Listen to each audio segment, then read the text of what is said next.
Mesdames et messieurs, bonjour et bienvenue sur la Minute d'Aromark, votre minute d'aromathérapie.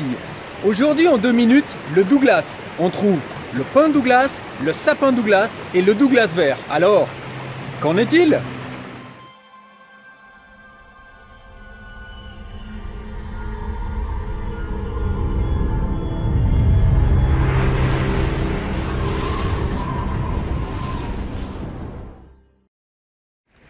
Eh bien en fait, j'ai une surprise pour vous.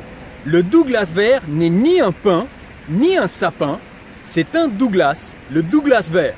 Il a beau faire partie de la même famille, les Abietacées, ça n'est pas pin Douglas ou sapin Douglas, Douglas vert. Son nom latin est le Pseudotsuga menziesii var. Douglasii ou Pseudotsuga menziesii var. Menziesii. Voilà pour la petite histoire botanique. Maintenant, les pins, eux, ce sont des arbres qui ont des feuilles en faisceau, plusieurs ensemble, qui ont les cônes ligneux et durs, c'est-à-dire tout d'une pièce, pas du tout la même chose que le Douglas vert. Les sapins, eux, ce sont des arbres qui ont les feuilles uniques, plates et rondes au bout, effectivement, comme le Douglas. Par contre, leurs cônes, eux, ils sont dressés, ils sont tous en haut de l'arbre, et puis ils se délitent écaille par écaille, donc ils ne tombent jamais entiers. Au contraire du Douglas vert. Le Douglas vert, lui, il a les feuilles uniques, plates et rondes, voire douces au bout, comme le sapin. Par contre, ses cônes sont uniques. Il a des cônes qui pendouillent, ensuite il a des cônes qui tombent entiers, et surtout, ils sont très reconnaissables. Ils ont entre chaque écaille une petite langue de diable, en 3 parties, qui est très reconnaissable. Regardez seulement sur la photo.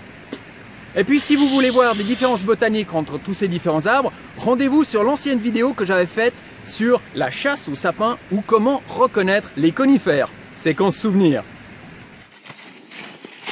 Ah, en voilà un conifère. Et voici un Douglas. Et voilà encore un conifère tout vert. Ça, mes amis, c'est un sapin. Et voilà, la chasse au sapin est terminée. Bon, quand même, en 2 secondes, qu'est-ce qu'il fait cet arbre-là?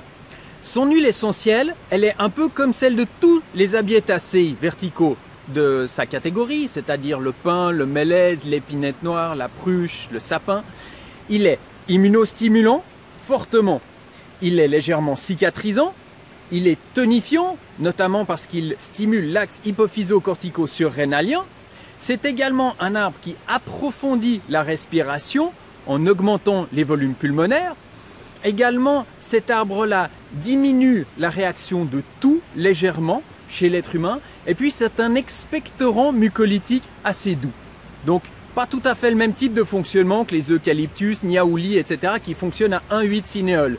Lui fonctionne principalement avec la molécule d'alpha-pinène et de bêta-pinène, des molécules de la classe des monoterpènes. Et son avantage sur le parenchyme pulmonaire est d'être doux et relativement anti-inflammatoire. Donc très bien chez les gens qui ont des pathologies chroniques des poumons, comme les BPCO par exemple, ou bien en appoint lors de pathologies comme la grippe, le rhume, la bronchite, etc. Et puis surtout, cet arbre-là, il ne faut pas oublier, il est facile à utiliser, il n'a pas de toxicité, il ne brûle pas la peau, il ne brûle pas au soleil. Bref, on peut l'utiliser chez des femmes enceintes, chez des femmes allaitantes et même chez les enfants. Bien, j'espère que ceci vous aura plu. Si c'est le cas, cliquez sur j'aime, abonnez-vous à ma chaîne YouTube et venez sur mon site aromark.com où vous trouverez des documents gratuits sur les huiles essentielles, vous trouverez mes livres, vous trouverez des formations et puis plein de plaisir avec l'aroma et bonne journée à tous.